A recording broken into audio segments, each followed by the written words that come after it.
কেন, কি হয়েছে? কি হয়েছে মানে ওই মেয়েটা তো অনেক খারাপ। ওই মেয়েটা তোর কি করে ওয়াইফ হয়?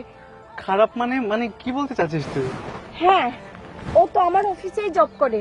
আর আমি জানি ওই মেয়েটা অনেক খারাপ, ওর চরিত্রে সমস্যা আছে। এই! তাই না, ওর টাকার জন্য যা মন চায় তাই করতে পারে। এমনকি ও নিজেও তো অন্যের বিছানায় যেতে দুইবার ভাববে না। শুধু তাই না, ও তোকে টাকার বিনিময়ে বিক্রি করে দিতেও দ্বিধাবোধ করবে না। এই শোন, তুই আমার ওয়াইফের নামে উল্টাপাল্টা কথা বলতে পারিস না। আর তুই যে এই ধরনের কথাবার্তা বলছিস তার কোনো প্রমাণ তোর কাছে আছে? দেখ শ্রাবণ, তোর সাথে আমার অনেক আগে থেকে সম্পর্ক, আর খুব ভালো সম্পর্ক। আমি কেন তোর খারাপ চাইবো বল? কিন্তু হ্যাঁ, ওই মেয়েটা সত্যিই ভালো না। আর কি বললি প্রমাণ? হ্যাঁ, আমি তোকে প্রমাণ দিতে পারবো। এই মুহূর্তে আমার কাছে কোনো প্রমাণ হয়তো নেই, কিন্তু তুই যদি আমার কথা মতো একটা ছোট্ট কাজ করিস তাহলেই তোর কাছে সবকিছু ক্লিয়ার হয়ে যাবে। কাজ? কি কাজ? এদিকে আয়।